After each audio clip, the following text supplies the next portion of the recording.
آج جہلم کا ایک زبردست قسم کا رسوائے زمانہ انسان.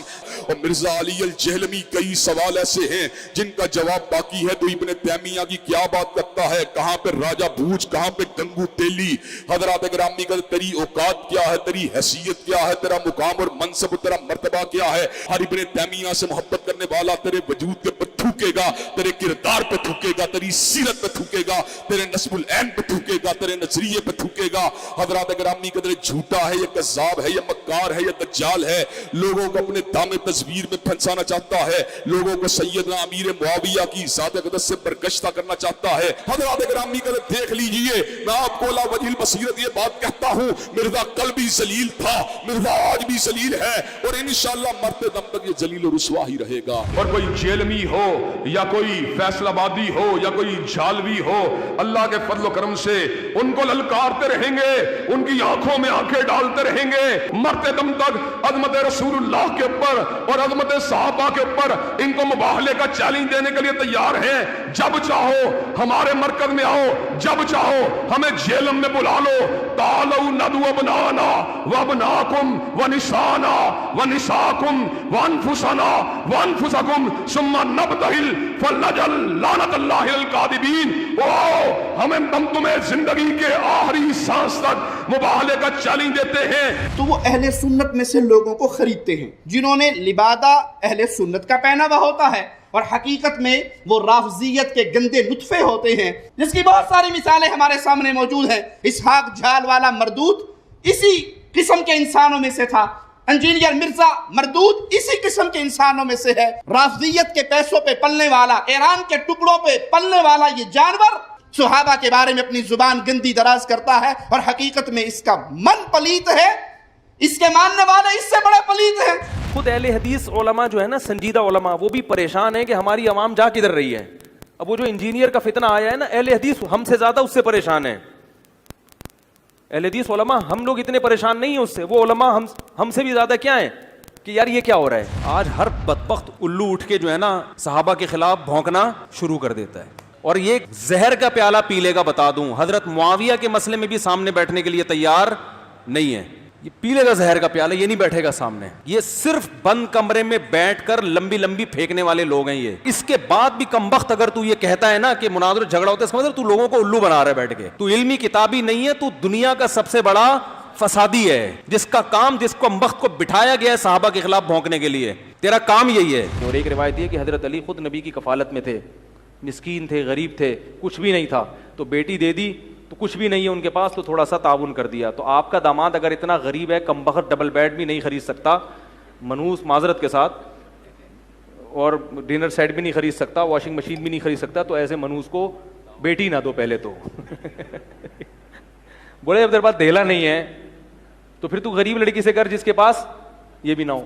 بسم اللہ الرحمن الرحیم. یہ جو حضرت علی کی گستاخی کے بارے میں میرا کلپ چلایا ہے, میں کبھی تصور بھی نہیں کر سکتا حضرت علی رضی اللہ تعالیٰ عنہ کی گستاخی کا. حضرت علی سے محبت ہمارے بھی ایمان کا جز ہے, شیعہ حضرات بھی کی نظر میں بھی وہ قابل احترام ہے. تو میرا خیال ہے کہ شیعہ سنی فسادات کی کوئی کوشش معلوم ہوتی ہے. حضرت علی رضی اللہ تعالیٰ عنہ سے محبت تو بھائی ہمارے ایمان کا جز ہے, اور میرے بہت سارے بیانات ہیں حضرت علی کی فضیلت پر. حضرت علی رضی اللہ تعالیٰ عنہ کی توہین کا میں سوچ بھی نہیں سکتا. میں سمجھتا ہوں جو آدمی حضرت علی کی توہین کرے وہ اسی وقت مرتد ہے, اسلام سے خارج ہے. وہ انہوں نے بیچارے مفتی طارق مسعود کے اوپر الزام لگا دیا کہ اس نے جناب علی, سیدنا علی کی توہین کی ہے. معاذ اللہ, کوئی عقل کا دامن ہاتھ میں لو. اس بیچارے کی ویڈیو کو ٹویسٹ کر کے ایک جعلی قسم کی, وہ عام معاشرے کے دمادوں کے حوالے سے گفتگو کر رہا ہے, اس کو کہا معاذ اللہ, یہ الزام لگانے والے بھی توہین کے مرتکب ہیں کہ یہ جی سیدنا علی کے بارے میں کہہ رہا ہے. معاذ اللہ. اچھا, وہی اکاؤنٹس, وہی ٹویٹر ہینڈلز, وہی سارے کے سارے اکاؤنٹس جو اس وقت ہمارے خلاف پراپوگنڈا کر رہے تھے, آج مفتی طارق مسعود کے خلاف بھی پراپوگنڈا کر رہے ہیں. اور وہ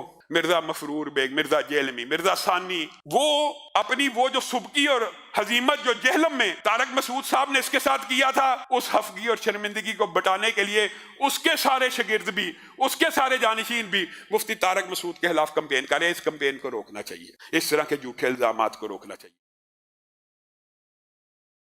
آج یہ 30 جنوری 2022 کا جو 28 نمبر سیشن ہے, اس کے سٹارٹ ہی میں ایک کرنٹ افیئر کے طور پہ میں نے چیز ڈسکس تو نہیں کرنی تھی, لیکن وہ حالات و واقعات ایسے بن گئے کہ مجھے مجبوراً، چونکہ وہ ایک ٹاپ ٹرینڈ تھا پچھلے ویک میں، اور آپ کو تو پتہ ہے کہ چاہے دنیا ادھر کی ادھر ہو جائے، ہمارا موقف سنڈے والے دن ہی آنا ہوتا ہے، ظاہر ہے۔ تو ابھی یہ اکیڈمی پہنچنے سے پہلے میرا کوئی ارادہ نہیں تھا کہ میں اس ٹاپک کو ڈسکس کرتا، بلکہ رات کو بھی جب ہماری میٹنگ ہوئی تو کچھ لوگوں کا ارادہ تھا کہ اس کو ڈسکس کریں، میری بھی رائے تھی کہ نہیں کریں، ضرورت نہیں ہے ہمیں کرنے کی۔ لیکن پھر مجھے یہ ہوا کہ چونکہ یہ کرنٹ افیئر کے طور پہ تو لیا جا سکتا ہے نا اسے، اس حوالے سے کہ ہماری اب ہر ویڈیو کے نیچے لوگ آگے کامنٹس کر رہے ہیں کہ جی اس پہ بولیں، جی اس پہ بولیں، تو وہ خام خواہ اس کو ایک اس کی آپ سمجھ لیں ایک تشہیر کرنے والی بات تھی، اس لیے میں اسے اوائڈ کرنا چاہتا ہوں۔ لیکن چونکہ اب معاملہ میرے خیال میں تو سیٹل ہو چکا ہے، مفتی طارق مسعود صاحب حفظہ اللہ تعالیٰ کے حوالے سے انہوں نے جو مس ہینڈلنگ کی تھی، اس کے بعد جب ان کا وضاحتی بیان آ گیا تو میرا خیال ہے کہ اس معاملے کو اب گھسیٹنے کی ضرورت نہیں ہے۔ یہ خام خواہ ایک مسلمان کو جان بوجھ کر گستاخی کی طرف دھکیلنے والی بات ہے، جب وہ اپنی اس بات کی وضاحت کر دے، اپنا رجوع ریکارڈ کروا دے۔ لیکن معذرت کے ساتھ یہ سارے رویے کہ معافی کے باوجود بھی، وضاحت کے باوجود بھی کسی کو معاف نہ کرنا، یہ تلخ رویے ہمارے انہی علماء کے ہی پیدا کرتا ہے۔ اب جب وہی معاملہ ان کو درپیش ہے تو میرا خیال ہے اب ان کو احساس ہو جانا چاہیے کہ جب آپ کسی شخص کو گستاخ رسول، گستاخ صحابہ، گستاخ اہل بیت کہتے ہیں تو اس پہ پھر کیا گزرتی ہے، جبکہ وہ ہو بھی نہ۔ یہ لوگ تو اپنی چرب زبانی کی وجہ سے، اپنی لمبی زبانوں کی وجہ سے، اپنی ذاتی رائے دیتے ہوئے اس رائے کو بعد میں بھوگ دیتے ہیں۔ یہ ذاتی رائے دی تھی نا مفتی صاحب نے، خام خواہ ضرورت کوئی نہیں تھی مولا علی رضی اللہ تعالیٰ عنہ علیہ السلام کا ذکر اس طریقے سے کرنے کی، لیکن چونکہ اب انہوں نے کلیریفیکیشن دے دی کہ میرے دل میں کوئی ایسی بات نہیں تھی، بس مجھ سے تھوڑا سا اس حوالے سے، بلکہ خیر یہ تو انہوں نے نہیں کہا، کاش یہ بھی ساتھ وہ کہتے۔ ہم تو صحیح بخاری اور صحیح مسلم کی احادیث بیان کرتے ہیں، اس سے بڑھ کر قرآن کی آیات پیش کرتے ہیں، اور اس پر یہ ہمیں گستاخ رسول، گستاخ صحابہ اور گستاخ اولیاء جو ان کے نزدیک اولیاء ہے اس کا فتویٰ لگاتے ہیں۔ اب یہ گرمائش جب ان تک پہنچی ہے تو آپ دیکھیں کہ کتنی تکلیف ہو رہی ہے، اور وہابی اور دیوبندی اکٹھے ہو گئے ہیں، یعنی اہل حدیث اور دیوبندی، اور وہ اکٹھے ہو کر میرے اوپر الزام لگا رہے ہیں کہ اس نے ٹرینڈ چلایا ہے۔ بھائی کروڑوں کی تعداد میں تو دیوبندی ہیں سب کانٹیننٹ میں، ان سے تو ٹرینڈ نہیں چل سکا اور میں نے چلا لیا۔ میں اس ویڈیو کے اندر اللہ کی قسم اٹھا کے کہہ رہا ہوں کہ مجھے تو اگلے دن پتا چلا ہے کہ یہ کوئی معاملہ ہوا ہے، وہ بھی شام کے وقت۔ فرحان جب میرے پاس آیا، میں نے کہتا جی یہ کیا ہو گیا جی، میں نے کہا یار ابھی تم موٹر بائک کھڑی کر رہے ہوگے تو مجھے یہ پتا چلا ہے، اور یہ تو کل کا معاملہ ہے۔ ظاہر ہے ہم تو ٹویٹر وغیرہ، میں تو اس طرح کی چیزوں سے دور رہتا ہوں، یوز ہی نہیں کرتا۔ تو ویڈیو مجھے اس ویڈیو سے پتا چلا جس میں میرے اوپر الزام لگا ہوا تھا کہ میں نے یہ سب کچھ کروایا، تو مجھے پتا چلا کہ اچھا کیا ہو گیا۔ اصل میں ان کے اندر کا گند باہر نکل آتا ہے نا، یہ سب کچھ خود کر رہے ہوتے ہیں تو یہ سمجھتے ہیں کہ دوسرے بھی یہی حربے استعمال کرتے ہوں گے، تو اس لیے پھر ان کے لیے الزام لگانا آسان ہو جاتا ہے۔ خود یہ چندے کھاتے ہیں لوگوں کے، یہ سمجھتے ہیں کہ دوسرے لوگ بھی اسی طریقے سے لے کے کھاتے ہوں گے۔ تو میرا اس معاملے سے کوئی لینا دینا نہیں ہے، نہ مجھے کوئی اس معاملے کی کوئی خوشی ہے۔ میں نہیں سمجھتا کہ علمی اختلاف جو ہے وہ اس لیول تک جائے کہ آپ کسی کی زندگی ونریبل کر دیں۔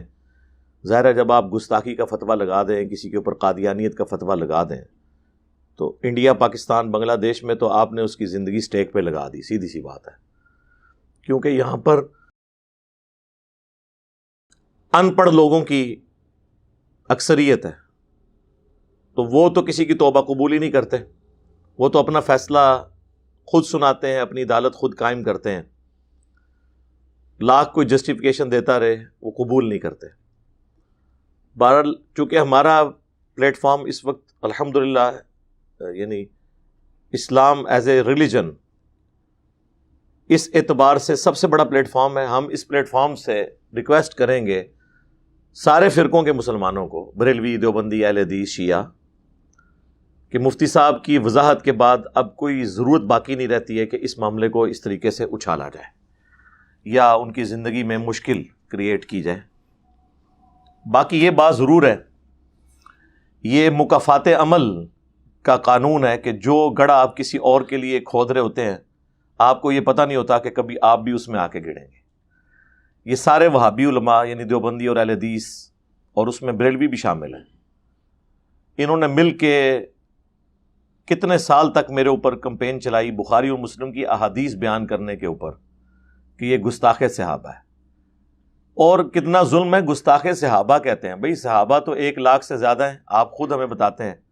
ان میں یہ 3 بندے ہیں، حضرت معاویہ، حضرت عمر ابن عاص، حضرت مغیرہ ابن شعبہ رضی اللہ عنہم اجمعین.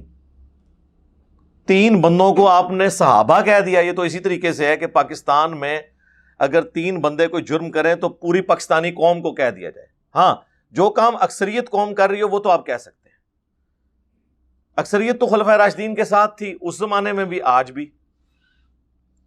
تو یہ جملہ آپ چینج کریں، آپ کہا کریں گستاخ بنو امیہ. گستاخ صحابہ کہاں سے؟ صحابہ سے آپ کا کیا لینا دینا؟ صحابہ کے آپ لوگ قاتلین، صحابہ کے آپ لوگ گستاخ، آپ کے بزرگان دین ان لوگوں کی وکالت کرتے رہے کہ جنہوں نے اہل بیت کی توہین کی، اہل بیت کا قتل کیا. یہ کسی نبی کے ماننے والوں نے اس کے نبی کی اولاد کے ساتھ وہ کچھ نہیں کیا جو ہمارے نبی صلی اللہ علیہ وآلہ وسلم کے امتیوں نے اہل البیت کے ساتھ کیا. تو یہ کیوں کہتے ہیں آپ کہ جی گستاخ صحابہ؟ آپ کہا کریں گستاخ بنو امیہ. 3 بندوں کا نام آپ نے صحابہ رکھ دیا ہوا ہے اور باقی لوگوں کی رائے کو نہیں آپ دیکھ رہے. تو پھر یہ اس میں مفتی صاحب فرما رہے ہیں کہ جی میں تو اہل بیت سے محبت رکھتا ہوں. اہل بیت سے محبت صرف یہ نہیں ہے کہ ان کا نام احترام کے ساتھ لیا جائے. اہل بیت کے ساتھ محبت یہ ہے کہ اہل بیت کے دشمن، اہل بیت کے قاتلین، اہل بیت کی توہین کرنے والے لوگ، ان کی وکالت بھی مفتی صاحب آپ چھوڑ دیں، تب ہم مانیں گے کہ آپ اہل بیت کے ماننے والے ہیں. اور اس میں تو انہوں نے یہاں تک کہا کہ جی میرے نزدیک جو سیدنا علی رضی اللہ تعالیٰ عنہ علیہ السلام کی توہین کرے وہ مرتد ہے. تو سرکار پھر بتائیں آپ کو یہ مرتد کون ہے؟ ان مرتدین کا امام کون ہے اس امت کے اندر؟ ان گستاخان اہل بیت کا باپ کون ہے اس امت کے اندر؟ ان کے بارے میں تو آپ لوگ نہ صرف خاموش بلکہ الٹا ان کی وکالت کرتے ہیں. تو پھر یہ ہم آپ کو کیسے مان لیں کہ آپ محبین اہل بیت ہیں، جبکہ اللہ کے محبوب صلی اللہ علیہ وآلہ وسلم نے اسپیسیفکلی امت کو اپنی وفات سے 2 مہینہ پہلے نصیحت کی تھی اپنے اہل البیت کے بارے میں. غدیر خم کی حدیث جو سنی اور شیعہ کے ہاں کامن ہے، صحیح مسلم میں اوپر تلے 4 احادیث ہیں. انٹرنیشنل نمبرنگ کے مطابق 6225 سے لے کر 6228 تک کہ حجۃ الوداع سے واپسی پر 18 ذوالحجہ 10 ہجری میں اللہ کے محبوب صلی اللہ علیہ وآلہ وسلم نے اپنی وفات سے 2 مہینے پہلے خم نامی گاؤں میں پانی کے لیے پڑاؤ کیا.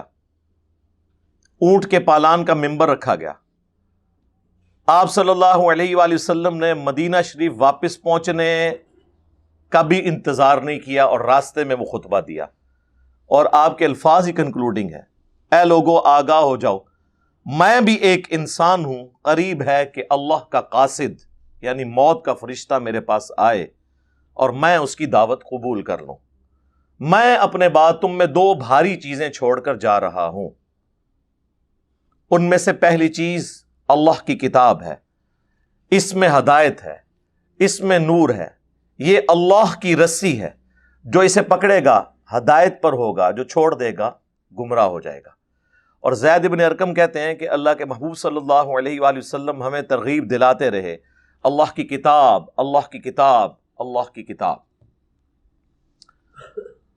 اور پھر فرمایا کہ دوسری بھاری چیز میرے اہل البیت ہیں، میں اپنے اہل البیت کے معاملے میں تمہیں اللہ کا خوف دلاتا ہوں، میں اپنے اہل البیت کے معاملے میں تمہیں اللہ کا خوف دلاتا ہوں، میں اپنے اہل البیت کے معاملے میں تمہیں اللہ کا خوف دلاتا ہوں. 3 دفعہ آپ صلی اللہ علیہ وآلہ وسلم نے یہ بات ارشاد فرمائی. لیکن امت نے بالکل اس کے الٹ کیا، نہ قرآن کو پکڑا اور نہ اہل البیت کو زندہ چھوڑا، بالکل الٹ چلے. نبی علیہ السلام کی اس نصیحت اور وصیت کا پاس نہیں رکھا. اور چونکہ آپ کو بتا دیا گیا تھا نا کہ یہی کچھ ہوگا، تو آپ نے بتا دیا کہ بھی جو بچنے والے ہیں وہ بچ جائیں، اور جو تلے ہوئے ہیں اپنی آخرت برباد کرنے پہ وہ بھی قیامت کے دن یہ گلہ نہ کریں کہ ہمیں پتہ نہیں تھا. اور یہ حدیث پھر آگے بھی چلتی ہے جامع ترمذی میں، مسند احمد کے اندر، سنن نسائی الکبریٰ کے اندر، کہ اللہ کے محبوب صلی اللہ علیہ وآلہ وسلم نے اسی موقع پر سیدنا علی کا ہاتھ یوں پکڑا اور صحابہ میں یوں بلند کر کے کہا، من کنت مولاہ فہذا علی مولاہ، جس کا مولا میں اس کا مولا علی. اور آپ نے وہ قرآن کی آیت تلاوت کی 6 نمبر سورۃ الاحزاب کی، النبی اولا بالمؤمنین من انفسہم وازواجہ امہاتہم، یہ نبی مومنین کی جانوں پر ان سے بڑھ کر حق رکھتے ہیں اور نبی کی بیویاں امت کی مائیں ہیں. پھر آپ نے کہا کہ کیا تم میرا یہ حق ولایت اپنے اوپر تسلیم کرتے ہو کہ میں سب سے بڑھ کر تم پہ حق رکھنے والا ہوں، یعنی میں تمہارا آقا ہوں، تمہارا دلی محبوب ہوں. دونوں معنی درست ہیں. اس پہ آپ نے فرمایا کہ من کنت مولاہ فہذا علی مولاہ، جو جو مجھے اپنا جگری یار، اپنا آقا و مولا مانتا ہے، پھر وہ مولا علی کو بھی اپنا آقا اور مولا مانے. پھر آپ نے فرمایا اے اللہ اس سے محبت رکھ جو علی سے محبت رکھے، اس سے دشمنی رکھ جو علی سے دشمنی رکھے. سرکار اس سے بھی بڑھ کے صحیح مسلم کی وہ حدیث 240، علی سے محبت نہیں رکھے گا مگر مؤمن، علی سے بغض نہیں رکھے گا مگر منافق. اچھا، یہ جب ہم حدیثیں بیان کرتے ہیں تو ان کو اس زمانے کے لوگ نظر آتے ہیں، اور وہ بھی خوارج. میرے بھائی، خوارج سے پہلے بھی بغض علی رکھنے والے لوگ تھے، جن کی جائز شیطانی اولاد ہیں یہ خوارج جو آج تک نکل رہے ہیں. ان کا تو آپ ذکر نہیں کرتے، الٹا ان لوگوں کی آپ وکالت کرتے ہیں، تو پھر ان چیزوں کی نحوست تو آپ کے اوپر پڑے گی نا. اب اس سے بڑھ کر نبی علیہ السلام کیا فرما سکتے تھے کہ علی سے محبت نہیں رکھے گا مگر مؤمن، علی سے بغض نہیں رکھے گا مگر منافق. اسی پہ میں بولتا ہوں نا کہ محبت علی از دا لٹمس ٹیسٹ آف ایمان. علی کی محبت ایمان کا لٹمس ٹیسٹ ہے. صلو علی محمد وآل محمد، اللہم صلی علی محمد وعلی آل محمد. میرے بھائیوں، یہ بہت سینسٹیو ایشو ہے. اب مفتی صاحب تو کہہ رہے ہیں کہ جی ہم تو حضرت علی سے دشمنی رکھنے والوں کو مرتد سمجھتے ہیں، تو ذرا اس کی پوری ایک لسٹ بھی ہمیں پرووائڈ کریں نا، وہ کون لوگ ہیں بتائیں نا. آپ کے تو مفتی صاحبان ان لوگوں کی وکالت میں کتابیں لکھ رہے ہیں. مفتی اعظم پلانٹ ارتھ دیوبند، دیوبند کا، بریلویوں کا نہیں، حنفیہ دیوبندیہ، مفتی تقی عثمانی صاحب نے بنو امیہ کی وکالت کے اوپر ایک کتاب لکھی ہے. اپنے زوم میں انہوں نے مولانا مودودی رحمہ اللہ کا رد کرنے کی کوشش کی، خلافت و ملوکیت کا. حضرت امیر معاویہ رضی اللہ تعالیٰ عنہ کے ٹائٹل سے انہوں نے بک لکھی. اس میں انہوں نے کہا کہ یہ تو ٹھیک ہے کہ بنو امیہ جو ہے وہ مطلب تنقیس کرتی تھی حضرت علی کے حق میں، لیکن گالی والا تو کوئی ایسا معاملہ نہیں ہے. اور وہ کہتے ہیں زیادہ سے زیادہ ہمیں کچھ ملا تو صحیح بخاری کی ایک حدیث ملی بنو مروان کے حوالے سے، جس میں تھا کہ وہ سب کرنے کا کہا انہوں نے سہل ابن سعد السعدی کو. تو سب تو تنقید بھی ہوتی ہے، ضروری نہیں اس کا معنی گالی کیا جائے، ٹھیک ہے ہم مانتے ہیں۔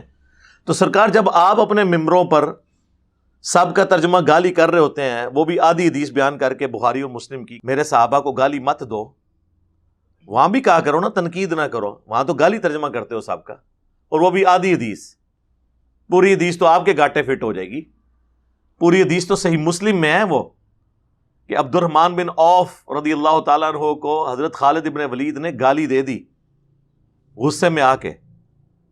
اللہ کے محبوب صلی اللہ علیہ وآلہ وسلم کو جب شکایت پہنچی تو آپ نے خالد ابن ولید کو ڈانٹ کے کہا کہ خالد اب تم میرے صحابہ کو برا مت کہو، گالی مت دو، اگر تم احد پہاڑ کے برابر سونا خیرات کر دو نا تو میرے صحابہ نے جو ایک مد 600 گرام خیرات کیا تھا اس کو نہیں پہنچ سکتا، اس کے آدھے کو نہیں پہنچ سکتا اتنی جو گندم ہے۔ احد پہاڑ 4.5 میل پہ آلموسٹ 7 کلومیٹر پہ پھیلا ہوا ہے، چٹیل پتھروں کا پہاڑ، وہ سونے کا بنج ہے۔ ہم نے تو اس کی کیلکولیشن کی ہے، کوئی کمپیوٹر اس کی کیلکولیشن نہیں کر سکتا سونے کے ریٹ کے اوپر۔ اسی پہ میں نے بولا تھا نا کہ خربوں معاویہ ہو جائے نا ایک عمار ابن یاسر کے برابر نہیں ہے، کیونکہ وہ سابقون الاولون میں سے ہیں۔ اور اسی حدیث کے تحت کہ بھئی تم 600 گرام گندم کی قیمت اور احد پہاڑ جتنے سونے کی قیمت، سرکار اتنے سونے میں ہی خربوں معاویہ پورے ہو جائیں گے، یہ تو آپ کیلکولیٹ ہی نہیں کر سکتے۔ اور علی کی تو بات ہی نہ کریں، علی کو تو ہم نے ڈسکس ہی نہیں کرنا، آپ شیعان علی کو صرف ڈسکس کر لیں، آپ تو ان کی یعنی جوتیوں میں بیٹھ جائیں تو آپ کے لیے یہ بھی بڑی سعادت کی بات ہے، مولانا علی کا نام ہی نہ لے۔ تو یہ حدیثیں آدھی وہاں بھی ترجمہ کرتے نا سر، سب کا ترجمہ صحیح مسلم میں مفتی تقی عثمانی صاحب ہوا ہوا ہے، کاش آپ نے مسلم شریف پڑھی ہوتی، ہم گمان رکھتے ہیں کہ آپ نے نہیں پڑھی ہوئی ہوگی، کیونکہ اگر ہم نے یہ گمان رکھا کہ آپ نے پڑھی ہوئی ہے پھر تو ہمیں آپ کو منافق ڈکلیئر کرنا پڑے گا کہ آپ نے 2 نمبری کی ہے، تو ہم تو کسی مسلمان پہ منافقت کا الزام تو نہیں لگا سکتے۔ یقیناً آپ جاہل تھے صحیح مسلم سے، غدیر خم سے اگلی حدیث، اور یہ ڈھونڈنی نہیں پڑتی، یہ حضرت علی کے فضائل والے چیپٹر میں ہے، اور غدیر خم سے اگلی حدیث ہے، غدیر خم کے 4 طرق ہے نا، 6225 سے 6228، یہ ہے 6229 کہ سہل ابن سعد السعدی کو ممبر پر بلایا گیا مروان کی اولاد میں سے گورنر نے، یعنی بنو امیہ نے، اور کہا کہ آپ آ کر سیدنا علی کے اوپر لعنت کریں۔ انہوں نے کہا میں کبھی بھی یہ کام نہیں کروں گا۔ تو انہوں نے کہا تم یہ کہہ دو لعن اللہ ابا تراب، ابو تراب مٹی والے پر اللہ کی لعنت، نعوذ باللہ۔ یہ کہتے ہیں جی سب کا ترجمہ گالی نہیں ہے سر، ہم رجوع کرتے ہیں گالی نہیں ہے، اس سے بڑی چیز ہے لعنت بھیجتے تھے آپ لوگ، آپ کے آباء و اجداد۔ مسلم شریف میں واضح الفاظ ہے لعن اللہ ابا تراب، مٹی والے پر لعنت۔ تو سہل ابن سعد السعدی ہنس پڑے، انہوں نے کہا تم تو حضرت علی کی تنقیص کر رہے ہو نا مٹی والا کہہ کے، اور مولا علی سب سے زیادہ اسی نام سے خوش ہوتے تھے۔ پھر تھوڑے وہ ٹھنڈے، انہوں نے کہا یہ نام پھر پڑا کیسے تھا، ہمیں تو یہ اسی طرح سکھایا گیا۔ انہوں نے کہا کہ ایک دفعہ سیدہ فاطمہ اور سیدنا علی کی آپس میں چپکلش ہوئی میاں بیوی ہونے کے ناطے، اور مولا علی ناراض ہو کے مسجد میں چلے گئے، وہاں جا کے مٹی میں لیٹ گئے۔ نبی علیہ السلام جب آئے پوچھا کہ تیرے چچا کا لڑکا کدھر ہے؟ ان کا یا رسول اللہ وہ تو ناراض ہو کے باہر چلے گئے۔ اچھے خاوند یہی ہوتے ہیں کہ ناراض ہو کے بیویوں کو نہیں نکالتے، خود نکل جاتے ہیں۔ تو یہ میں اس کی تشریح کر رہا ہوں، یہ نہ ہو کل کو کوئی کہے جی علی بھائی یہ تو بیچ میں لکھا نہیں ہوا۔ سرکار یہ تو پھر آپ کو ایک کوئی پڑھا لکھا بندے ہی اس طرح کی باتیں بتائے گا نا، مولویوں کا دماغ تو نہیں ادھر جائے گا۔ اچھا، وہ پھر نبی علیہ السلام نے ایک صحابی کو دوڑایا کہ دیکھو علی کدھر ہے، تو بتایا گیا کہ وہاں پہ لیٹے ہوئے ہیں۔ اب نبی علیہ السلام خود بھی بلا سکتے تھے، مولا علی قدموں میں حاضر ہو جاتے، لیکن حضور نے پروٹوکول دیا، خود چل کے گئے، سیدنا علی کو اٹھایا، مٹی جھاڑی اور فرمایا اٹھ ابو تراب، اے مٹی میں لپٹنے والے اٹھ۔ تو ان کو اتنی پسند آئی کہ انہوں نے ابو الحسن کو نیت تھی وہ چینج کر کے ابو تراب کہلوانے پر ان کو خوشی محسوس ہوتی تھی۔ یہ سیم ابو تراب والی حدیث جو ہے وہ سنن نسائی الکبریٰ کے اندر موجود ہے، المستدرک للحاکم کے اندر موجود ہے۔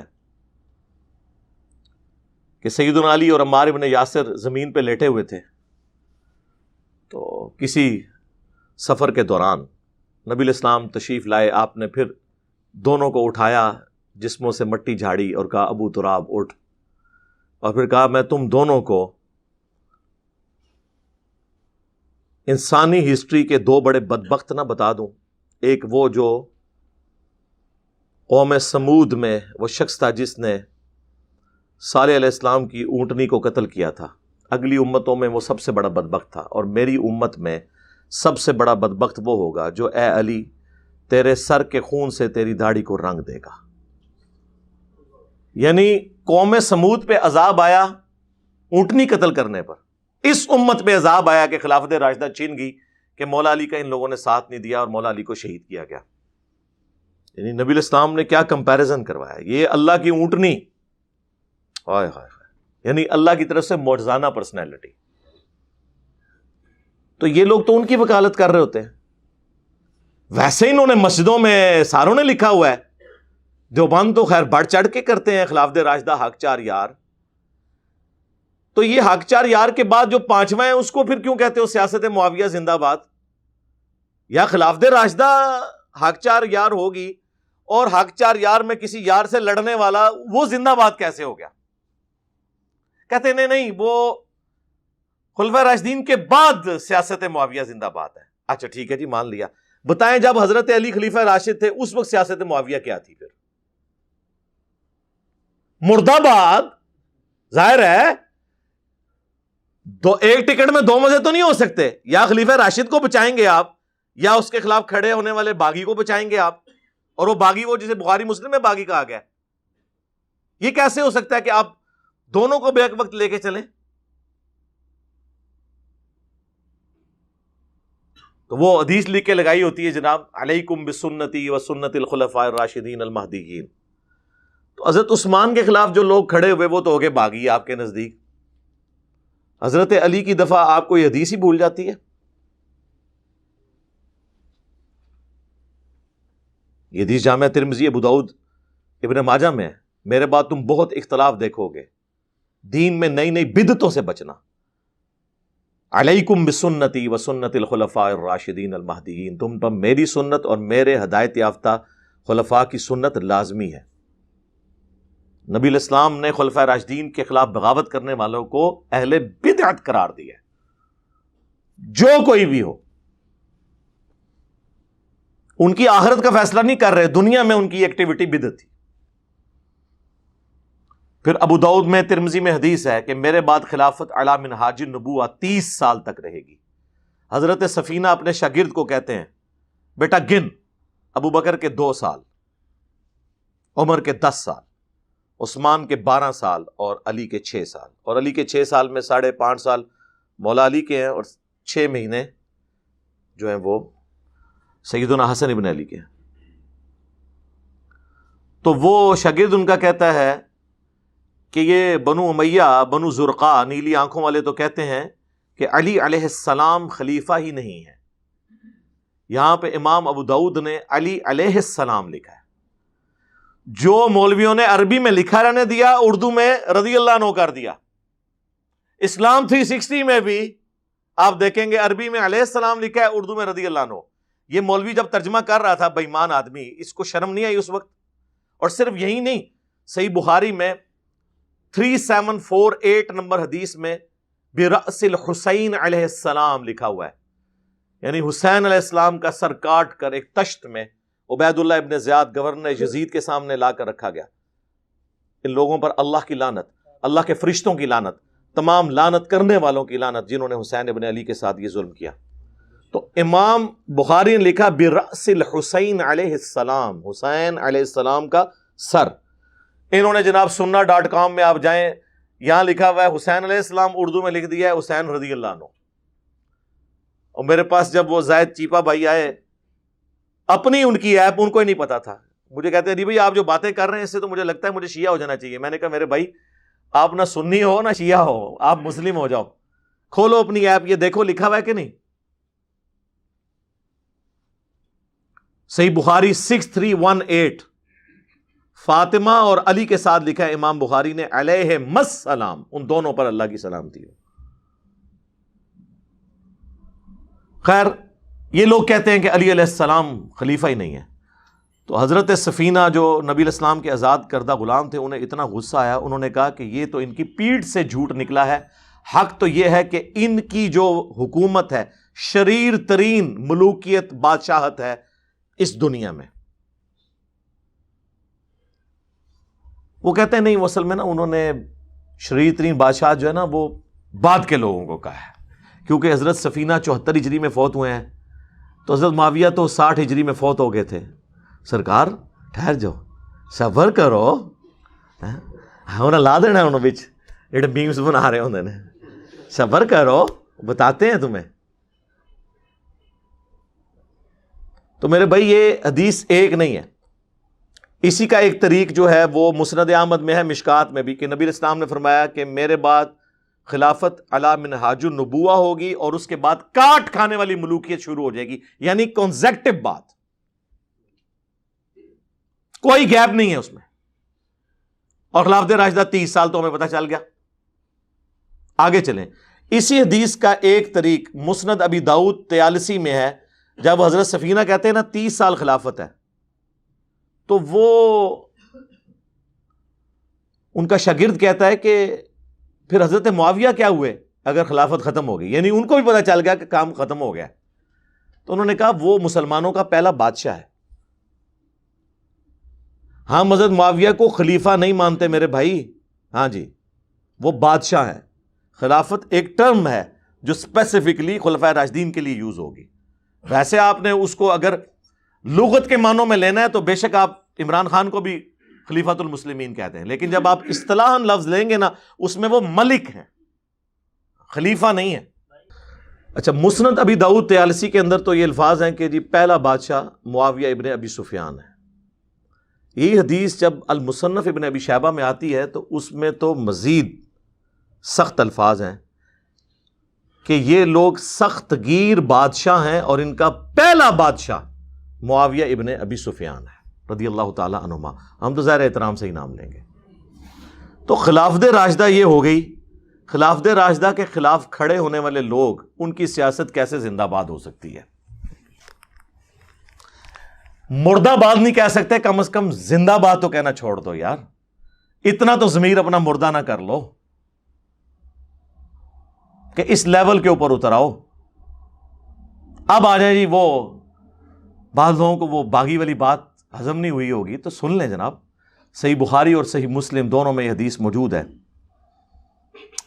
کہ نبی صلی اللہ علیہ وآلہ وسلم نے مسجد نبوی کی تعمیر کے دوران جب عمار ابن یاسر کو دیکھا کہ باقی لوگ ایک ایک پتھر لے کر آ رہے ہیں اور عمار ابن یاسر نے 2 پتھر اٹھائے ہوئے ہیں، آلموسٹ اس وقت 60 سال کے قریب ان کی عمر تھی، 93 ایئرز کی ایج میں جنگ صفین میں شہید ہوئے ہیں۔ 60 سال کے قریب ایک بندے کی عمر ہے اور باقی جوان لوگ ایک ایک پتھر اٹھا رہے ہیں، لیکن یہ ایمان کی طاقت سے 2 پتھر اٹھائے ہوئے ہیں۔ حضور کو اتنا پیار آیا، آپ نے اپنے مبارک ہاتھوں سے، صحیح بخاری کے الفاظ ہیں، ان کے جسم سے مٹی جھاڑی اور انہوں نے کہا وائے عمار، یعنی تو اسلام کے لیے اتنی خدمت کر رہا ہے لیکن تجھے ایک باغی جماعت قتل کرے گی، تو انہیں اللہ اور جنت کی طرف بلائے گا اور وہ جماعت آگ کی طرف بلا رہی ہوگی، جہنم کی طرف بلا رہی ہوگی۔ تو یہ حدیث بخاری میں بھی ہے، مسلم کے اندر بھی موجود ہے، جو ناسبیوں کے گلے میں اٹکی ہوئی ہے۔ بھئی اگر آپ لوگوں نے عمار کو نہیں مارا ہوا تو کیوں پریشان ہے؟ پریشانی تو نہیں آپ کو ہونی چاہیے۔ ویسے تو آپ پوری امت کو یہ حدیث سناتے رہے، مولا علی کے حوالے سے موقوفاً روایت فضائل صحابہ احمد بن حنبل کی کتاب میں، وہ اردو میں ترجمہ ہو کے آ گئی ہے، ہمارے سٹال پہ نو پروفٹ نو لاس پہ اویلیبل ہے۔ 2000 حدیث ہیں، اس میں 2 روایتیں ہیں، 952 اور 964 کہ مولا علی نے فرمایا تھا میری وجہ سے 2 فرقے جہنم میں جائیں گے اور 2 فرقے گمراہ ہوں گے، ایک میری محبت میں غلو کر کے، ایک میری دشمنی میں۔ وہ کہتے ہیں دیکھ لیں یہ جو رافضی ہے ان کے بارے میں مولا علی نے فرمایا تھا، سرکار تواڈے بارے بھی فرمایا سی، اللہ معافی دے آپا۔ وہ ہمارے شہزاد بھائی ایک دفعہ ایک اہل حدیث بھائی کو بتا رہے تھے کہ اس طرح دو فرقے جہنم میں جائیں گے، ایک محبت میں اور ایک دشمنی میں. تو وہ اہل حدیث بھائی پوچھنے لگے کہ یہ محبت والے تو ہمیں پتہ ہے، شیعہ ہیں، رافضی ہیں، یہ دشمنی والے کون ہیں؟ تو انہوں نے کہا اللہ معافی دے آپاں اسی ہیں نا، اور کون آ. ہاں، اور لائف سٹوری میں آپ دیکھ نہیں رہے شاہد بھائی اور بلال بھائی کے ساتھ ایک بھائی نے آگے تعارف کروایا، جب پوچھا کہ آپ کا پہلا فرقہ کون سا تو کہنے لگے ناسبی، یعنی کہ اہل حدیث، یعنی کہ دیوبندی. اب لوگ بول کے کہہ رہے ہیں، ان کو پتہ نہیں تھا کیونکہ انہیں تو ایک سائیڈ کی پکچر بتائی گئی تھی نا. تو سر اگر رافضی جہنمی ہیں تو ناسبی بھی جہنمی ہیں. رافضیوں کی اکثریت غالی شیعہ میں موجود ہے اور ناسبیوں کی اکثریت غالی سنیوں میں موجود ہے، اور غالی سنی اہل حدیث اور دیوبندی. اب بریلویوں میں بھی تھوڑا بہت ہے لیکن وہ پھر بھی بہرحال کافی بہتر ہے. تو آپ لوگ تو ہمیں خود یہ حدیثیں سنایا کرتے تھے، ہمیں دونوں پارٹیوں کے بارے میں کیوں افتؤمنون ببعض الکتاب وتکفرون ببعض، کتاب کے کچھ حصے کو مانا، کچھ کا کفر کر دیا آپ لوگوں نے. پوری بات بتاتے ہیں نا، پہنچا کے آتے ہیں نا. اور نہیں جی وہ ناسبی تو حضرت علی کے زمانے میں خارجی تھے. نہیں سر، نا سنن نسائی میں حدیث ہے، مشکات میں موجود ہے کہ خوارج قیامت تک نکلتے رہیں گے اور ان کی آخری جماعت دجال کے ساتھ مل کے مسلمانوں کے خلاف لڑے گی. سرکار حضور نے فرمایا ہوا ہے کہ ناسبی قیامت تک رہنے نے سر. ہاں جی، تو آڑے کو بھی قیامت تک ٹائم ہے، اپنا دفاع کر کے دکھا دو. اب یہ جو حدیث ہے عمار کو باغی جماعت قتل کرے گی، یہ اتنی بھاری حدیث ہے، اس کا بوجھ امت میں کوئی نہیں اٹھا سکا. اس کے بعد تو کوئی گنجائش نہیں رہ جاتی نا، کیونکہ مسند احمد میں اوپر تلے 4 احادیث ہیں، ان کے طرق تو بے شمار ہیں مسند احمد میں، باقی کتابوں میں، کہ یہ ابو الغادیہ ایک اصحاب شجرہ صلح حدیبیہ کا صحابی تھا جس نے عمار ابن یاسر کو قتل کیا، اور مسند احمد کے الفاظ ہیں عمار کا قاتل اور مال لوٹنے والا جہنم کی آگ میں ہے. اور مسند احمد میں ہی موجود ہے کہ حضرت عمر بن عاص نے جب آ کے حضرت معاویہ کو بتایا کہ عمار تو قتل ہو گیا، اور رسول اللہ نے فرمایا تھا کہ باغی جماعت قتل کرے گی، پتہ دونوں کو تھا. تو حضرت معاویہ نے ایسی باطل تعویل کی، انہوں نے کہا ہم نے مارا ہے عمار کو، یہ تو علی اور اس کے ساتھیوں نے لا کے میدان جنگ میں ہمارے نیزوں کے آگے پھینک دیا. کڈی کہانی کرائی سرکار. تو پھر باقی کتابوں میں ملتا ہے کہ مولا علی کو جب یہ بات پہنچی نا، غامدی صاحب کہتے ہیں نہیں مولا علی نے حدیث عمار کیوں نہیں سنائی؟ اس بندے کو سناتے حدیث عمار جسے پتہ تھی خود، اور وہ باطل تعویل کر رہا تھا. جی سر، تعویل مولا علی نے اس سے اگلی بات بھی سنائی ہے سرکار، آپ کو تو پتہ نہیں ہے نا. مولا علی کو جب یہ خبر پہنچی نا کہ معاویہ نے یہ ورڈکٹ دیا، تو مولا علی نے کہا اچھا پھر اس کا مطلب ہے کہ حمزہ ابن عبد المطلب کا قاتل خود رسول اللہ تھے، کہ نہ وہ لے کر آتے احد کے اندر اور نہ وہ شہید ہوتے. بھائی جو حمایت میں لڑنے آیا ہوتا ہے اور وہ شہید ہو جاتا ہے، تو جس کی حمایت میں آیا ہوتا ہے وہ قاتل ہوتا ہے، اسے مروانے کے لیے لایا وہاں پہ. یہ حدیث عمار اتنی وزنی حدیث ہے، اس سے جان نہیں چھڑا سکتے. یہ بخاری مسلم میں نہ ہوتی تو کب کی انہوں نے ذبح کر دی ہوتی.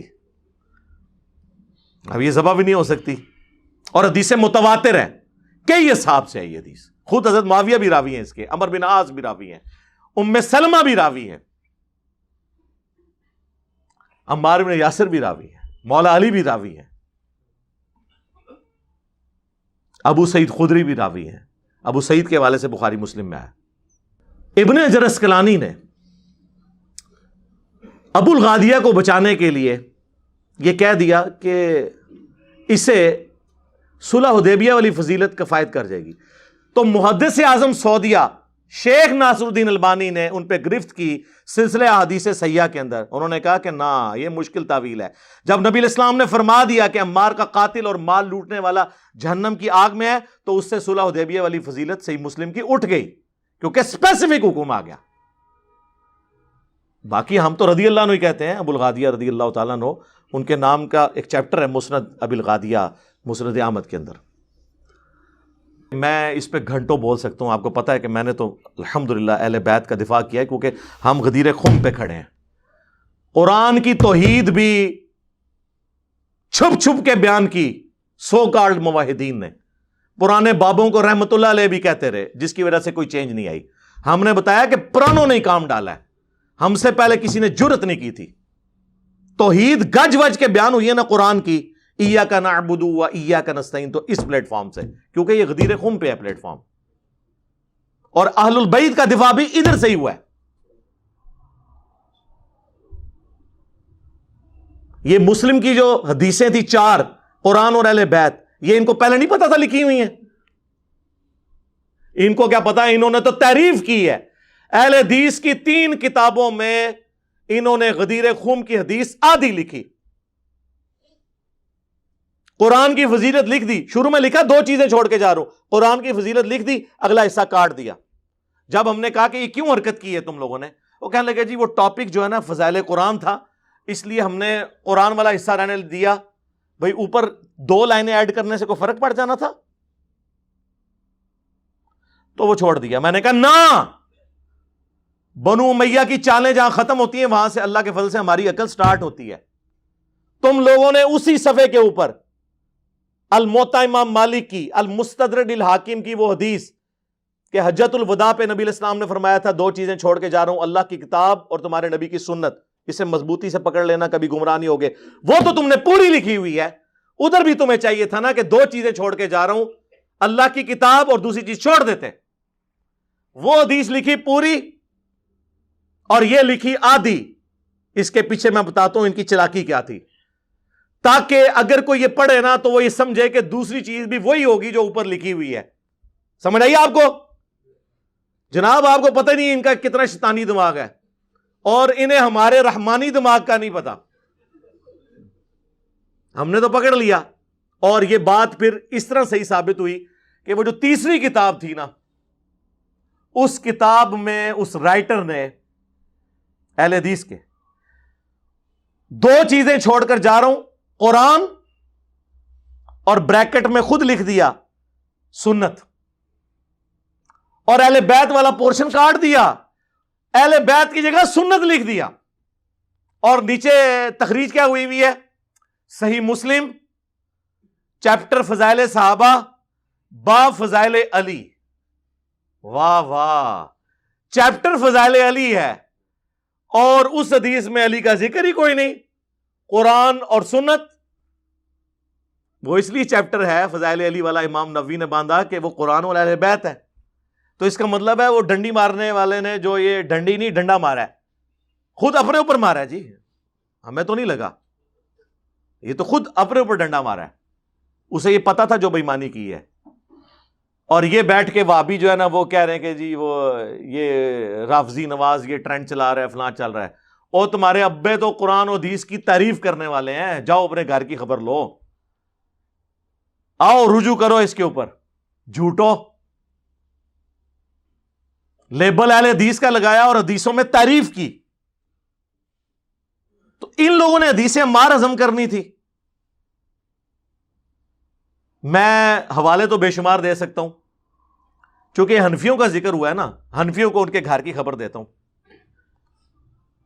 علامہ بدر الدین عینی رحمہ اللہ تعالی المتوفا 855 ہجری, اہل سنت کے بڑے اماموں میں سے ہیں, حنفیوں کے بڑے امام ہیں. امام حنیفہ کے بعد چند ایک شخصیات جن پہ پوری دنیا کے حنفی متفق ہیں علمی طور پہ, ان میں سے ایک بدر الدین عینی ہیں, اور میں ان کی پرسنلی بڑی عزت کرتا ہوں. یہ اہل بیت سے محبت کرنے والے تھے. ایک ہی زمانے میں 2 ہوئے ہیں, ابن حجر اسقلانی, انہوں نے لکھی بخاری کی شرح فتح الباری, یہ 852 ہجری میں فوت ہوئے, اور دوسرے ہیں بدر الدین عینی, انہوں نے لکھی عمدۃ القاری, یہ 855 ہجری میں فوت ہوئے. اس میں انہوں نے حدیث عمار کے کانٹیکسٹ میں لکھا کہ کسی امام کو نقل کیا کہ وہ کہتا ہے کہ جی حضرت معاویہ کو 1 اجر ملے گا, حضرت علی کو 2 اجر. انہوں نے کہا کہ میں یہ کہتا ہوں کہ حضرت معاویہ کو کیسے اجر تم سنا رہے ہو, جبکہ ان کے پاس یہ حدیث پہنچ چکی تھی کہ عمار کو ایک باغی جماعت قتل کرے گی, عمار انہیں اللہ اور جنت کی طرف بلائے گا, وہ جماعت جہنم کی طرف لے جانے والی ہوگی. اس حدیث کے ہوتے ہوئے حضرت معاویہ کو تم کس طرح کہہ رہے ہو کہ اجر ملے گا, جب انہیں یہ حدیث پتہ تھی تو انہیں رجوع کرنا چاہیے تھا. کیا حضرت معاویہ اس بات پہ راضی نہیں ہے کہ انہیں برابر چھوڑ دیا جائے, چاہے جائے کہ 1 اجر بھی دیا جائے؟ ہاں جی دسو کہو انہوں, رافضی بدرالدین عینی، عمدۃ القاری صحیح بخاری کی شرح، اور یہ بھی ڈکوسلا مچایا ہوا ہے، کسی زمانے میں ہم نے بھی بیان کیا، میں نے بہت پہلے رجوع کر لیا تھا۔ دیکھیں یہ جو حدیث ہے بخاری اور مسلم کی، وہ حکمران کے بارے میں ہے کہ حاکم وقت اگر اجتہاد کرے، یعنی اپنی سوچ کے مطابق قرآن و سنت کی روشنی میں کسی بات پر کوئی فیصلہ کرے، اگر وہ فیصلہ صحیح کرے گا تو اللہ کے محبوب صلی اللہ علیہ وآلہ وسلم نے فرمایا کہ اسے 2 اجر ملیں گے، اور اگر وہ غلط فیصلہ بھی کرے 1 اجر تو اسے ملنا ہے۔ یعنی مولا علی رضی اللہ تعالیٰ عنہ علیہ السلام اگر اپنی جنگیں غلط لڑتے تب بھی 1 اجر پاتے، الحمدللہ انہوں نے صحیح لڑی ہیں، 2 اجر ہے۔ مخالفین کا تو ذکر ہی نہیں، اس میں تو الفاظ ہیں حاکم اگر اجتہاد کرے، تو حضرت معاویہ تو حاکم ہے ہی نہیں تھے، وہ تو باغی تھے، حاکم تو مولا علی تھے، سمجھ آئی؟ اور اس طرح وہ بھی آپ حدیث یاد کر لیں، مسند احمد میں ہے، المستدرک للحاکم میں ہے، سنن نسائی الکبریٰ میں ہے، نبی علیہ السلام اپنی ایک زوجہ محترمہ کے گھر سے نکلے، حضرت ابوبکر عمر بھی ساتھ تھے، مولا علی بھی ساتھ تھے، راستے میں آپ کی جوتی ٹوٹ گئی، آپ نے وہ جوتی گاٹھنے کے لیے مولا علی کو دی، اور تھوڑا دور جا کے انتظار کیا کہ وہ گانٹھ لیں تو پھر چلتے ہیں۔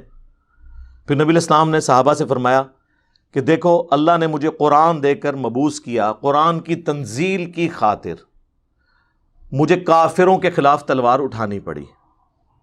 ظاہر نبی علیہ السلام نے تو کبھی مسلمانوں کے خلاف تلوار نہیں اٹھائی، لیکن تم میں ایک ایسا شخص ہے جسے قرآن کی تاویل کی خاطر، اس کی تفسیر کی خاطر تلوار اٹھانی پڑے گی۔ یہاں بریکٹ میں لکھتے ہیں مسلمانوں کے خلاف، کیوں؟ قرآن کی تفسیر مسلمانوں کے بارے میں، سورۃ الحجرات میں اللہ تعالیٰ فرماتا ہے اگر مسلمانوں کا کوئی گروہ باغی ہو جائے اس کے خلاف قتال کرو۔ اس آیت کی تفسیر سارے محدثین مولا علی کی جنگوں کو قرار دیتے ہیں، تو یہ امپلائیڈ ہے کہ مسلمانوں کے خلاف ہے، ورنہ کافروں کے خلاف جنگیں تو حضرت ابوبکر عمر نے بھی لڑی ہیں، نہیں لڑی؟ یہ کافروں کی جنگ کا ذکر نہیں۔ کئی لوگ سوال کر رہے ہیں جی اس میں لفظ کوئی نہیں موجود کہ مسلمانوں کے خلاف، سر وہ امپلائیڈ ہے نا، آپ فقہ الحدیث بھی تو سمجھے نا۔ حضرت ابوبکر عمر نے تو کافروں کے خلاف جنگیں لڑی ہوئی ہیں، یہ کافروں کے خلاف جنگ کی بات ہی نہیں تھی، یہ مسلمانوں کے خلاف جنگ کی تھی، ورنہ تو حضور ان کو کہتے۔ اس میں الفاظ ہیں، حضرت ابوبکر نے کہا انا یا رسول اللہ، آپ نے فرمایا لا، حالانکہ لا کے الفاظ آپ کی زبان پہ کبھی آتے ہی نہیں تھے۔ حضرت عمر نے کہا انا یا رسول اللہ، کیا میں ہوں وہ شخص؟ آپ نے فرمایا نہیں، تم نہیں ہو، بلکہ وہ خوش نصیب شخص وہ ہے جو میری جوتیاں گانٹ رہا ہے۔ صحابہ مولا علی کی طرف دوڑے ان کو خوشخبری سنانے کے لیے، اور جب یہ بات سنائی تو وہ کہتے ہیں حضرت علی نے اپنے چہرے سے جو اظہار کیا اس سے ہمیں یوں لگا کہ مولا علی اس حدیث کو پہلے ہی جانتے ہیں۔ تو جسے یہ پتا ہو کہ میں نے آن دا بہاف آف پروفٹ تلوار اٹھانی ہے جنگ جمل صفین نہروان میں، اس کے بارے میں کہنا کہ وہ پچھتاتے تھے، سرکار پچھتاتے نہیں تھے، ان کا پچھتانا ویسے ہی ہے جیسے ہمارا بھی ہے، کاش یہ فرقے نہ بنے ہوتے۔ وہ پچھتانا ویسے ہی ہے کہ حضرت جبرائیل بھی بشارت دے رہے ہیں سیدہ مریم کو، جبرائیل کو دیکھ کے تو مریم کو یہ نہیں کہنا چاہیے تھا کاش میں مر کے مٹی ہو چکی ہوتی اس سے پہلے، کہ میں اب کیا منہ دکھاؤں گی جا کے کہ میری شادی بھی نہیں ہوئی اور میں ایک بچہ اٹھا کے لے آئی ہوں۔ کیا سیدہ مریم کو حضرت جبرائیل پہ یقین نہیں تھا؟ ہاں پکی قرآن تو ان ڈکار بھی نہیں توڑے نکلنے۔ تو مولا علی اگر کہہ رہے ہیں مصنف ابن ابی شیبہ میں کاش جمل سے 20 سال پہلے میں مر گیا ہوتا، اس کا مطلب ہے کہ کاش یہ لوگ میرے مقابلے پہ نہ آتے۔ ان کی لاشوں پہ گریہ کر رہے ہیں مولا علی، مخالفین کی لاشوں پہ کہ انہیں ورغلا کے لے آئے۔ اس لیے تو پھر قنوت نازلہ پڑی نا، اللہم علیک بمعاویہ و اشیائی، مصنف ابن ابی شیبہ میں، اے اللہ معاویہ اور اس کے شیعہ کو برباد کر، عمر ابن عاص اور اس کے شیعہ کو برباد کر۔ اور مصنف ابن ابی شیبہ میں آتا ہے مولا علی سے پوچھا گیا مقتولین صفین کے بارے میں، مولا علی پھر پازیٹیو کہا کہ میں امید کرتا ہوں کہ ہمارے مخالفین بھی جو شہید ہوئے جنت میں جائیں گے۔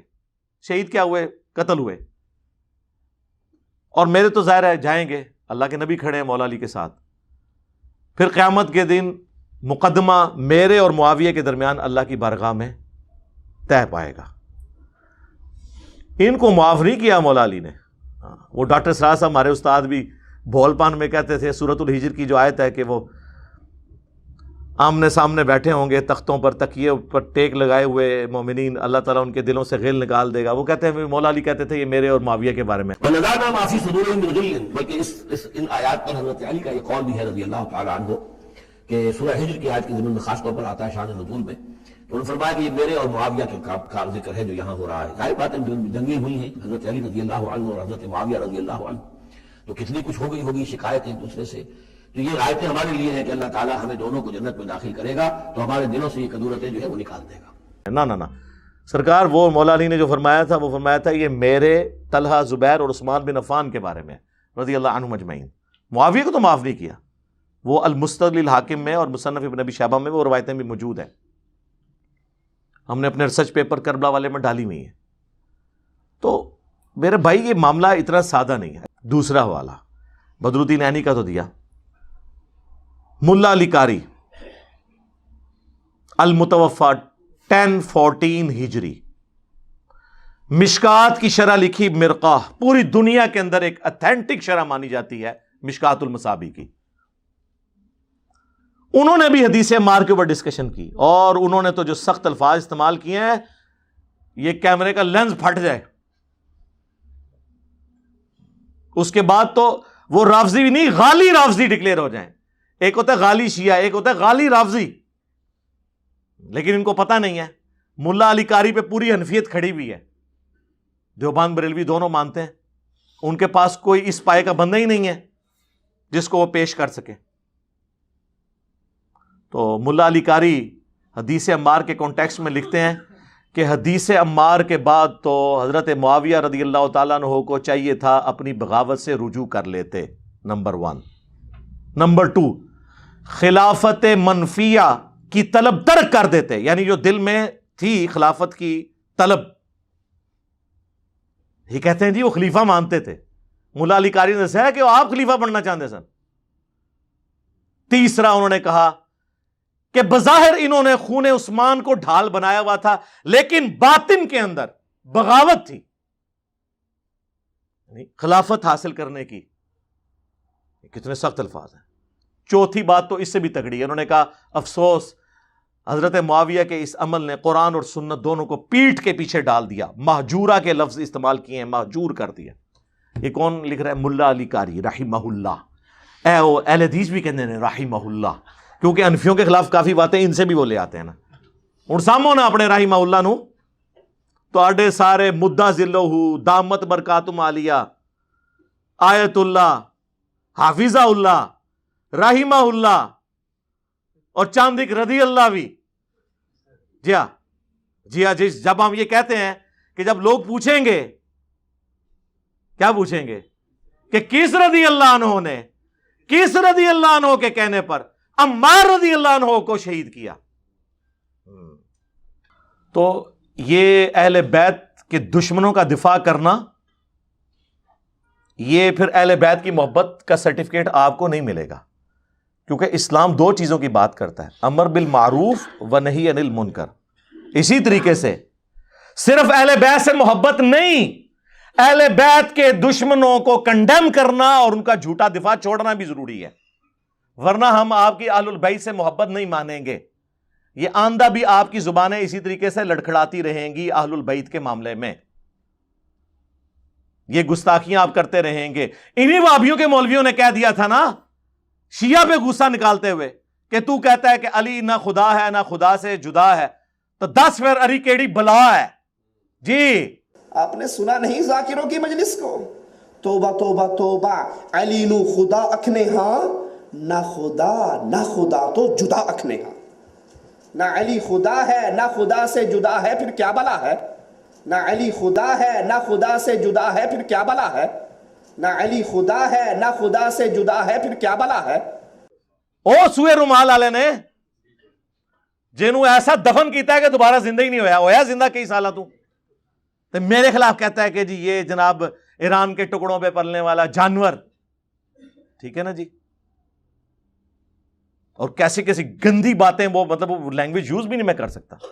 تو وہ اہل سنت میں سے لوگوں کو خریدتے ہیں جنہوں نے لبادہ اہل سنت کا پہنا ہوا ہوتا ہے اور حقیقت میں وہ رافضیت کے گندے نطفے ہوتے ہیں، جس کی بہت ساری مثالیں ہمارے سامنے موجود ہیں۔ اسحاق جھال والا مردود اسی قسم کے انسانوں میں سے تھا، انجینئر مرزا مردود اسی قسم کے انسانوں میں سے ہے۔ رافضیت کے پیسوں پہ پلنے والا، ایران کے ٹکڑوں پہ پلنے والا یہ جانور صحابہ کے بارے میں اپنی زبان گندی دراز کرتا ہے، اور حقیقت میں اس کا من پلیت ہے، اس کے ماننے والے اس سے بڑے پلیت ہیں۔ اور یہ اس مفتی نے بھی کہا تھا نا کہ اسے تو بٹھایا گیا ہے صحابہ کے خلاف بھونکنے کے لیے۔ آج ہر بدبخت الو اٹھ کے جو ہے نا صحابہ کے خلاف بھونکنا شروع کر دیتا ہے، اور یہ زہر کا پیالہ پی لے گا، بتا دوں حضرت معاویہ کے مسئلے میں بھی سامنے بیٹھنے کے لیے تیار نہیں ہے۔ یہ پی لے گا زہر کا پیالہ، یہ نہیں بیٹھے گا سامنے۔ یہ صرف بند کمرے میں بیٹھ کر لمبی لمبی پھینکنے والے لوگ ہیں یہ۔ اس کے بعد بھی کمبخت اگر تو یہ کہتا ہے نا کہ مناظر جھگڑا ہوتا ہے، اس کا مطلب تو لوگوں کو الو بنا رہا ہے بیٹھ کے۔ تو علمی کتابی نہیں ہے، تو دنیا کا سب سے بڑا فسادی ہے، جس کا کام، جس کمبخت کو بٹھایا گیا ہے صحابہ کے خلاف بھونکنے کے لیے، تیرا کام یہی ہے۔ صحابہ کے خلاف بھونکنے کے لیے نہیں، صحابہ کے خلاف بھونکنے والے ان کا رد کرنے کے لیے۔ ہم نہیں بھونکتے ان پہ، ہم بخاری مسلم سے ان کا رد کرتے ہیں۔ ہم بھونک رہے ہیں، بھونکتے تو آپ لوگ ہیں جو اپنی ذاتی رائے استعمال کرتے ہیں۔ ہم تو صحابہ پر بھونکنے والوں کا علمی رد کرتے ہیں۔ تو کہاں سے کہاں بات شروع ہوئی، اب وہ میں ایک چلیں اب حصول برکت کے لیے آخر میں ایک حدیث سناتا ہوں، پھر اس ٹاپک کو کنکلوڈ کرتے ہیں۔ ورنہ یقین کریں اہل بیت کا دفاع تو پھر دو چیزیں تو ہمارا فیوریٹ ٹاپک ہے، ایک توحید اور دوسرا اہل بیت کا دفاع۔ کیوں نہ ہو، ہم غدیر خم پہ کھڑے ہیں، تم لوگ کھڑے ہو انڈیا کے دو شہروں دیوبند اور بریلی کے اندر، کوئی جا کے ملکہ وکٹوریہ سے سرٹیفکیٹ لے رہا ہے، ٹھیک ہے نا جی۔ تو صحیح مسلم میں ایک حدیث ہے 6220،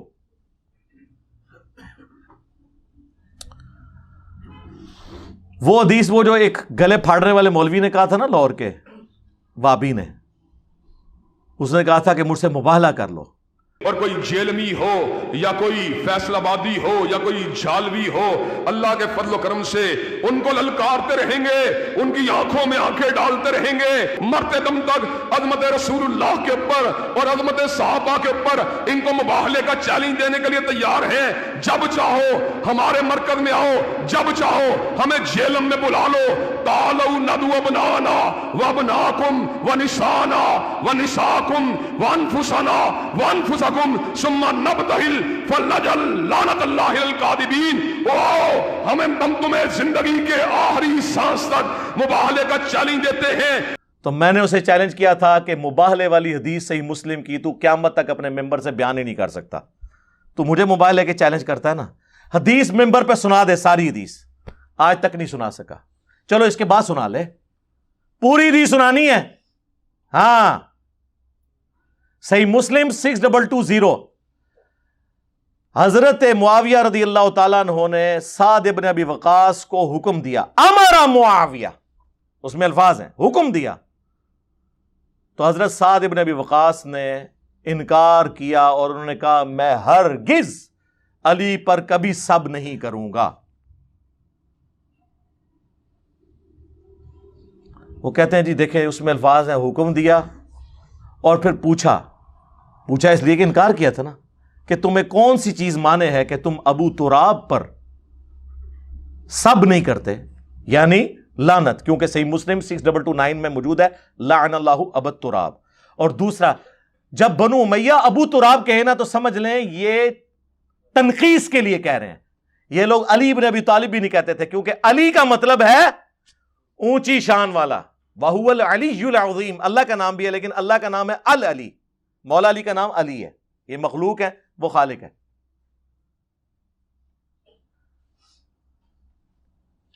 علی کا معنی کیا ہے؟ اونچی شان والا، اور معاویہ کا معنی کیا ہے وہ ہم نے نہیں بتانا، وہ اپنے علماء سے پوچھ کے چلیں۔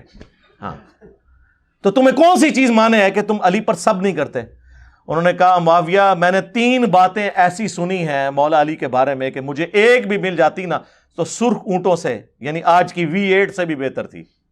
اور یہ کون کہہ رہا ہے؟ سعد ابن ابی وقاص، پہلے 10 مسلمانوں میں سے، 10 مبشرہ میں سے، نبی علیہ السلام کے ماموں،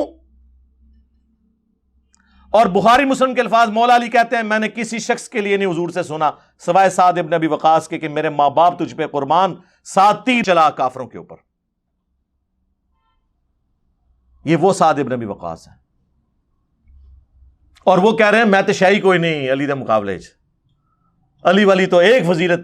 تو انہوں نے کہا سن، جب غزوہ خیبر کا موقع آیا، اللہ کے نبی الاسلام نے فرمایا کل میں اس شخص کے ہاتھ میں جھنڈا دوں گا جو اللہ اور اس کے رسول سے محبت کرتا ہے. کوئی اتنی بڑی بات نہیں، اصل بات بعد والی ہے. اللہ اور اس کا رسول بھی اس سے محبت کرتے ہیں. ہم پوری رات اس شوق میں سوئے نہیں کہ شاید ہمیں بلا لیا جائے. اور مسلم شریف میں تو الفاظ ہیں، حضرت عمر کہتے ہیں اس سے پہلے مجھے کبھی بھی یہ تمنا نہیں تھی کہ حضور مجھے کسی لشکر کا امیر بنائے. اس موقع پہ میں بھی گردن اوپر کر کے دیکھ رہا تھا کہ حضور مجھے بلا لیں، لیکن حضور نے کہا کہ علی کی طرح بلاؤ.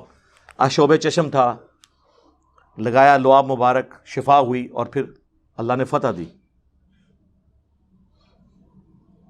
معاویہ سن دوسری فضیلت، غزوہ تبوک کے موقع پر نبی علیہ السلام جب 30,000 کا لشکر لے کے جا رہے تھے، پیچھے مدینے میں مولا علی کو چھوڑا. یہ پہلا اور آخری موقع تھا کہ رسول اللہ کے ساتھ کسی جنگ میں وہ نہیں جا رہے تھے. تو حضرت علی نے رونا شروع کر دیا. تو نبی صلی اللہ علیہ وآلہ وسلم نے فرمایا اے علی، کیا تم اس بات پہ راضی نہیں ہو کہ تمہاری میرے ساتھ وہی نسبت ہے جو ہارون کی موسیٰ کے ساتھ، مگر میرے بعد کوئی نبی نہیں. سرکار اگر مولا علی نبی نہیں تو غلام احمد قادیانی دجال کیسے نبی ہو سکتا ہے؟ حضور نے کہا نہیں، یہ نسبت ہے وہی جو ایک پیغمبر کی دوسرے پیغمبر کے ساتھ تھی، لیکن تو پیغمبری والا فرق جو ہے نا یہ اس کو نکال دے، باقی تیری وہی نسبت ہے. یہ بہت بڑی فضیلت ہے سرکار. کیوں کہ حضرت موسیٰ کے ساتھ حضرت ہارون پیغمبر کے طور پر اٹیچ تھے، کوئی دوسرا اس مقابلے پہ نہیں تھا. نبی علیہ السلام نے وہ نسبت کہ کوہ طور پہ جاتے ہوئے وہ چھوڑ کے گئے تھے حضرت ہارون کو، اور میں تمہیں تبوک پہ جاتے وقت چھوڑ کے جا رہا ہوں، یہ دل جوئی کے لیے. اور معاویہ سن تیسری فضیلت، جب نجران کے عیسائیوں کا وفد آیا اور نبی علیہ السلام کو سورہ آل عمران کی آیت نمبر 61 میں حکم ہوا کہ آپ جو ہے وہ مباہلہ کریں ایز اے لاسٹ ریزارٹ ان کے ساتھ، تو نبی علیہ السلام مولا علی کو، سیدہ فاطمہ، سیدنا حسن و حسین رضی اللہ عنہم اجمعین وعلیہم السلام اجمعین کو لے کر آئے، ہائے ہائے ہائے، اور کہا اللہم ہؤلاء اہل بیتی، اے اللہ یہ میرے اہل بیت ہیں. سرکار دیوبندی بریلوی اہل حدیث ہوتے تو کہتے کہ یا رسول اللہ قرآن میں تو حکم آیا ہے کہ اپنی جانوں کو لے آؤ، اپنی عورتوں کو لے آؤ، اپنے بچوں کو، تو یا رسول اللہ اپنی ایک بیوی ساتھ لے آئے، عائشہ کو لے آئے، حفصہ کو لے آئے. گھر میں تو پہلے نمبر پہ عورت بیوی ہوتی ہے، اور قرآن کہہ رہا ہے اپنی عورتوں کو لے آؤ مبالغے کے لیے، تو آپ فاطمہ کو کیوں لے کے آئے ہیں؟ ہاں ہن بول تو ایران کے ٹکڑوں پہ پلنے والا جانور منو. 10 سے تھے، عورتیں تو تھیں، 9 بیویاں تو زندہ تھیں، کسی کو نہیں ساتھ لائے. لائے تو فاطمہ کو سلام اللہ علیہا، اور بچوں کو سیدنا حسن و حسین. اور مولا علی تو علی مجھ سے ہے میں علی سے ہوں، وہ تو نبی کا نفس تھے نا، بخاری کی حدیث ہے علی مجھ سے ہے میں علی سے ہوں. تو یہ حدیث سنائی حضرت سعد ابن ابی وقاص نے حضرت معاویہ کو کہ یہ 3 فضیلتوں کی وجہ سے میں کبھی علی پر سب و شتم نہیں کروں گا. ٹھیک ہے، یہ حدیث سنن نسائی الکبریٰ میں بھی موجود ہے، اس کا چیپٹر خصائص علی چھپ چکا ہوا ہے. اس میں آگے الفاظ ہیں، سعد ابن ابی وقاص کا بیٹا کہتا ہے کہ پھر معاویہ جتنا دن وہاں قیام پذیر رہے، حضرت علی کے بارے میں کوئی نیگیٹو جملہ اپنی زبان سے نہیں نکالا، کیونکہ میرے باپ نے جو ڈانٹ ایسی پلائی تھی نا. تو اس سے یہ بات پتہ چلی کہ امام نووی نے جو یہ کہانی کرانے کی کوشش کی ہے نا صحیح مسلم کی شرح میں، کہ وہ تو اصل میں پوچھنا چاہ رہے تھے کہ حضرت لوگ تو گالیاں دیتے ہیں مولا علی کو، آپ کیوں نہیں گالیاں دیتے؟ آپ مجھے کوئی علی کی ایسی فضیلت سنائیں تاکہ میں لوگوں کو قائل کروں. واہ واہ، اے کہانی کرائی نے.